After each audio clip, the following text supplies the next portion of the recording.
आज का वीडियो जो है ये पाइनएप्पल का मैं आपको बता रही हूँ। पाइनएप्पल का वेट लॉस में बहुत ज़्यादा यूज़ होता है। ये असल में इसलिए वेट लॉस के लिए बहुत अच्छा होता है क्योंकि ये प्रोटीन मेटाबॉलिज्म में बहुत हेल्प करता है। प्रोटीन को डाइजेस्ट करता है। जो भी आप प्रोटीन खाते हो ना, दालें, पल्सेस या फिर अपना मीट है, जो भी है उसमें जो प्रोटीन होता है उसको ये डाइजेस्ट करने में बहुत हेल्प करता है। उसको ब्रेक करके उसके अमीनो एसिड जो होते हैं वो आपको लगते हैं, फिर आपकी हेल्प करते हैं। और प्रोटीन का इसमें मतलब स्लिमिंग में बहुत ज़्यादा होता है हाथ। और भी चीज़ों में प्रोटीन आप डाइजेस्ट नहीं करोगे तो आपको बहुत तरह की इंसुलिन की प्रॉब्लम सभी कुछ हो जाएगा। तो ये कीटो डाइट में ये बहुत अच्छा है। कीटो में आप हाई प्रोटीन लेते हो तो आपको इसका पाइनएप्पल का अगर आप रखोगे इस्तेमाल करोगे तो बहुत ज़्यादा आपको हेल्प मिलेगी उसमें। वरना ये होता है अमूमन लोगों को जिनको भी प्रोटीन इंसुलिन रेजिस्टेंस होती है उनको ये प्रॉब्लम होती है कि प्रोटीन डाइजेस्ट नहीं होता है। थायराइड में प्रोटीन डाइजेस्ट नहीं होता ही है, तो उसमें ये बहुत हेल्प करता है। तो ये जो है ना, मैं आपको पहले बाद में और बताती हूँ, लेकिन अभी मैं दिखा रही हूँ। मैंने ये आपको दिखाया, ये वाला देखिए, ये जो है ना, ये एकदम जैसे हमें मार्केट में मिलता है ना वो वाला है ये अभी पका नहीं है। मार्केट से मैं लाई थी तब ग्रीन था।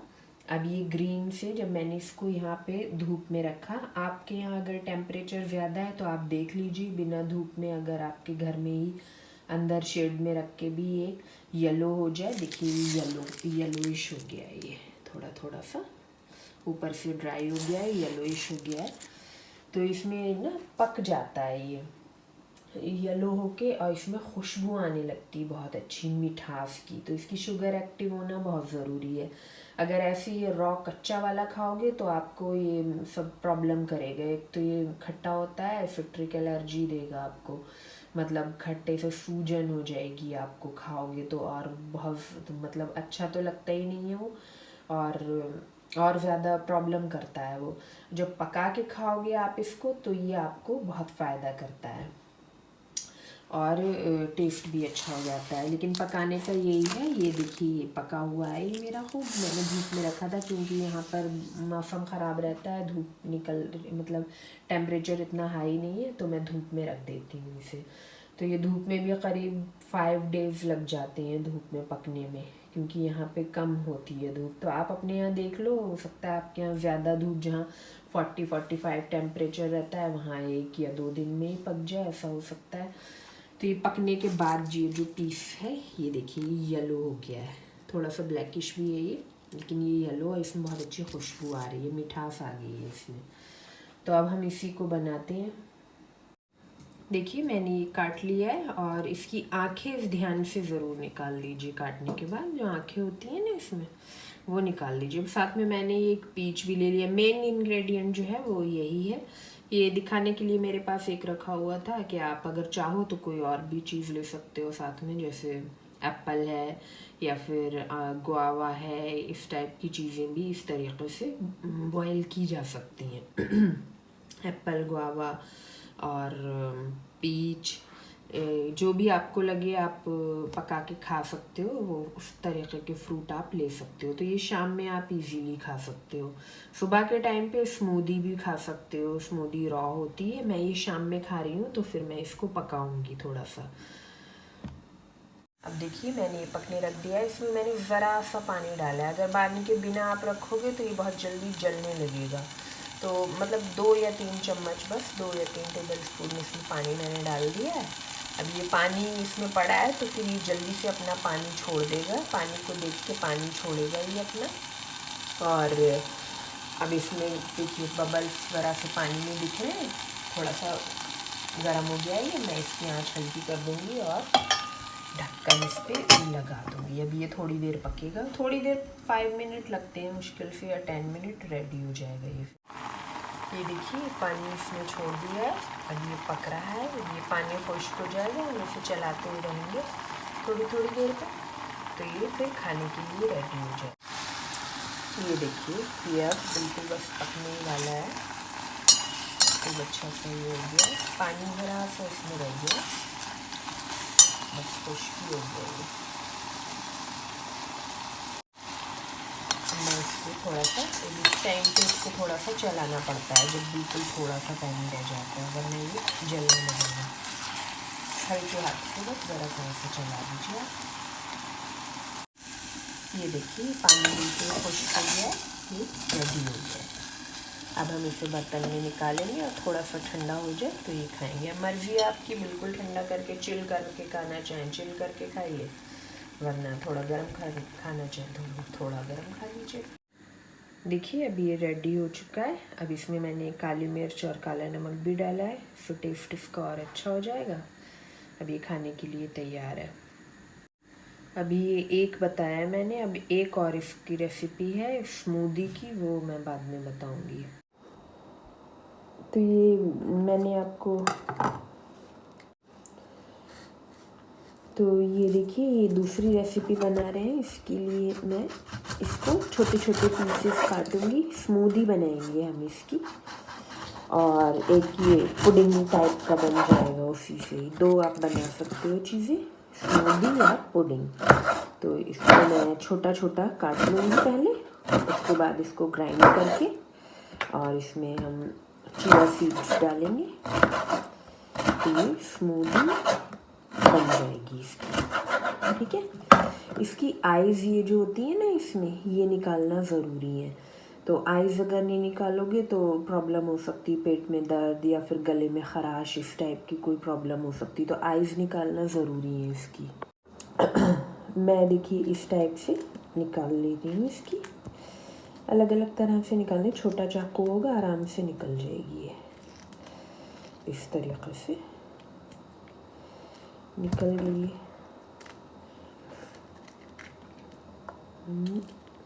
ऐसे ये निकल गई। अब हम इसको छोटा छोटा बारीक बारीक काट लेंगे, जिससे ये पिसने में, मोटा आप करोगे तो पिस जाएगा, बट उसके पीसेस जो है ना वो मुँह में आएंगे। फिर जितना बारीक काटोगे उतना ही अच्छा होगा। ये छोटा छोटा पीसेस ले लिए, चंक्स टाइप के होते हैं ना, वो बना लिए हमने इसके इस तरीके से। ये देखिए छोटे छोटे पीसेस हैं, स्मॉल चंक्स टाइप के होते हैं ना, ये बना लिए मैंने। तो ज़्यादा ज़रूरत नहीं होती है, बस स्लाइस, 2 स्लाइस में खूब अच्छा भरपूर बन जाएगा, आपका ग्लास भर के बन जाएगा इतने में।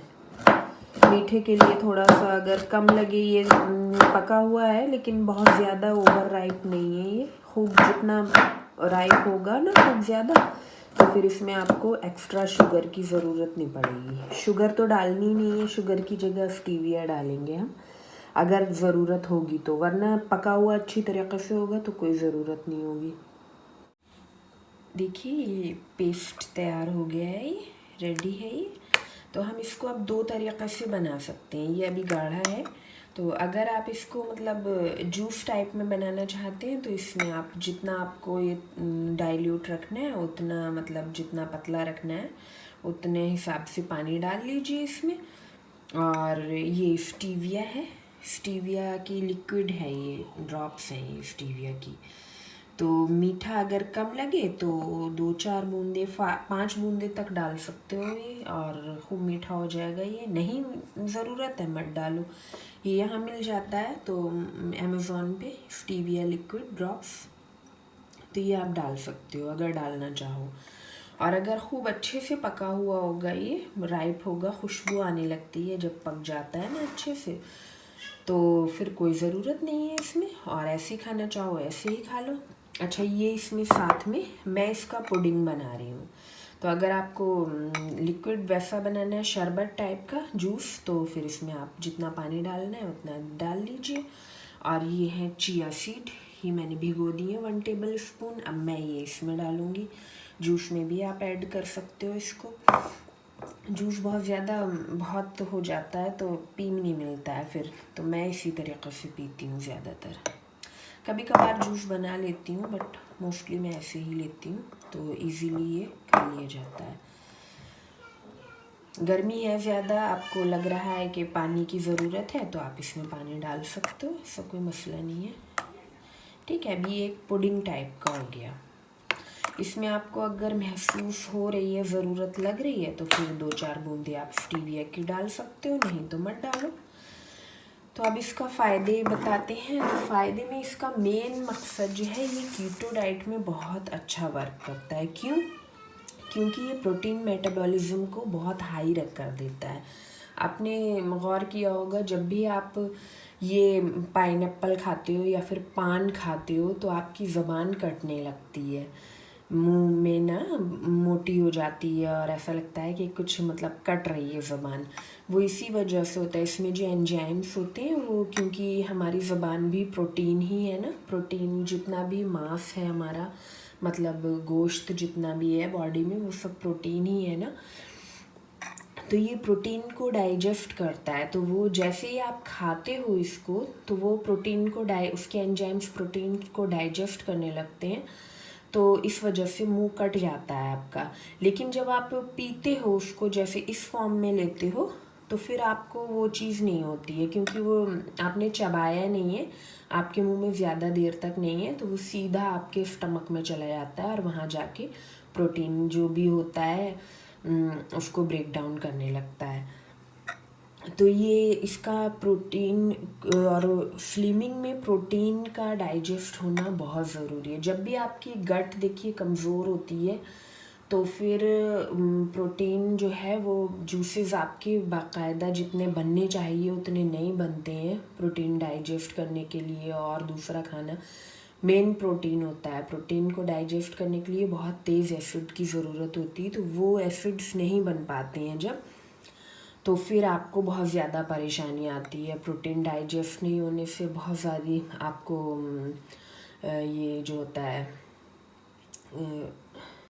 हाँ, तो प्रोटीन डाइजेस्ट ना होने से बहुत सी बीमारियां होती हैं। आपका मेटाबॉलिज्म स्लो हो जाता है, थायराइड हो सकता है, डायबिटीज़ में भी मतलब ये प्रॉब्लम होती ही है ज़्यादातर। तो इसमें जो होता है, आपको प्रोटीन डाइजेस्ट जब होने लगेगा तो आप खुद ही स्लिमिंग में भी आने लगोगे। और अगर बहुत ज़्यादा दुबले पतले हो, आप अब चाह रहे हो आपकी बॉडी पे मांस चढ़े, मतलब आपका गोश्त चढ़े आपकी बॉडी पे, तो उसके लिए भी काम करेगा, क्योंकि ये नेचुरल चीज़ है। तो ये जो आपके प्रॉब्लम है उसको सॉल्व करके आपकी बॉडी को एक सही शेप में लेके आएगा। तो कीटो में इसका बहुत बड़ा रोल है, क्योंकि कीटो में हम प्रोटीन ज़्यादा लेते हैं और अक्सर ऐसा हो जाता है जिनको प्रोटीन डाइजेस्ट नहीं होता, जो अमूमन होता ही है बहुत से लोगों को। मैं कहूँगी 80% आजकल के लोगों को है ये प्रॉब्लम, 80-90%। तो प्रोटीन जब डाइजेस्ट नहीं होता है तो वो क्या होता है, अब आप हाई प्रोटीन डाइट लेते हो कीटो में, तो आपकी बॉडी, क्योंकि आप कार्ब नहीं ले रहे हो इतना ज़्यादा और शुगर आपने बंद कर रखी है, तो फिर बॉडी क्या करती है, अब प्रोटीन आपको डाइजेस्ट नहीं हो रहा है, तो प्रोटीन भी आपका, जो आप गोश्त खाते हो वो भी आपका शुगर में कन्वर्ट होने लगता है। तो कभी कभी उससे भी शुगर हाई दिखाई देने लगती है। तो अगर आप इस टाइप की चीज़ें लोगे, अपने खाने में रोज़ाना इस्तेमाल करोगे, तो आपको वो प्रॉब्लम ख़त्म हो जाएगी। आपका प्रोटीन डाइजेस्ट होना शुरू हो जाएगा, आपकी गट मजबूत हो जाएगी, तो वो आपको प्रॉब्लम नहीं आएगी। तो ये जो है, ये इसीलिए इसका कीटो डाइट में मेरे हिसाब से इसका बहुत बड़ा रोल है। और कीटो अगर आप कर रहे हो, नहीं भी कर रहे हो, तब भी आप फास्टिंग में भी इस चीज़ को रखें। फास्टिंग में कैसे, वो जो मैंने पहली रेसिपी दी है उबला हुआ, वो आप जब आप अपना फास्ट खोल लेते हो, तो उसके बाद आप ये जो है खा सकते हो। वो जो मैंने आपको मुरब्बा टाइप बताया था ना, उबला हुआ फर्स्ट रेसिपी, वो आप खा सकते हो फास्ट में। और शाम के टाइम अगर आपका खाने का दिल चाह रहा है, मॉर्निंग में खाना है आपको, जैसे फ्रूट्स खाते हो मॉर्निंग में, तो आप ये खा सकते हो। दोपहर के टाइम भी खा सकते हो, अगर सैलड नहीं खा रहे हो, सैलड खाने से पहले आप ये खा लो। तो उस तरीक़े से मैनेज कर लो कैसे आपको खाना है ये। तो लेकिन आपकी डाइट में ये होना चाहिए, ख़ास तौर पे लेडीज़ के लिए बहुत फ़ायदेमंद होता है ये। और अनार जो है वो बहुत फ़ायदेमंद होता है, लेडीज़ को खाने में अपने रखना चाहिए ये दोनों चीज़ें। जेंट्स भी खा सकते हैं, मतलब जेंट्स के लिए भी ये तो बहुत अच्छी चीज़ है, आप खाइए इसको। और इसमें क्या है, विटामिन सी बहुत ज़्यादा है। येलो कलर है ना, येलो कलर की जो भी चीज़ें होती हैं उनमें विटामिन सी बहुत हाई होता है, और ये आपके जो एमिनो एसिड्स हैं उनको ब्रेक डाउन करता है। एंटीऑक्सीडेंट है, एंटी इन्फ्लेमेटरी है, मतलब आपके अंदर जो भी घाव बन गए हैं अंदर, शुगर से बनते हैं ख़ास तौर पे, एक्स्ट्रा शुगर से अंदर अंदर जो है घाव बनने लगते हैं बॉडी में, तो आइटिस जिनमें भी लगा होता है वो सब होता है। और ये जो बीपी है ये भी, इसमें भी आपके अंदर आर्टरीज में ब्लॉकेज होती है तब भी घाव होते हैं, उन सब में बहुत आपको हेल्प करता है। मसल्स को फ्लेक्सिबल बनाता है, डाइजेशन को बहुत अच्छा कर देता है। एंटी स्वेलिंग है, कहीं भी आपके स्वेलिंग हो रही है तो फिर आपको ये बहुत ज़्यादा, क्योंकि एंटी इन्फ्लेमेटरी है, तो जब इन्फ्लेमेशन होता है कहीं पर, मतलब घाव, तो स्वेलिंग होती ही है। जब इन्फ्लेमेशन ख़त्म होगा तो स्वेलिंग ऑटोमेटिकली चली जाएगी। और आपको जो है फैट टिश्यूज़ को तोड़ता है ये। इसमें ऐसे एंजाइम्स होते हैं जो आपके फैट मेटाबॉलिज्म जिसे कहते हैं ना, फैट के टिश्यूज़ को तोड़ता है। और ये बहुत आपको पीरियड में, अगर लेडीज़ हैं तो वो पीरियड में खाएं तो आपको बहुत अच्छा फ़ायदा देता है। ये हाई बीपी, डिप्रेशन में बहुत ज़्यादा फ़ायदा करता है।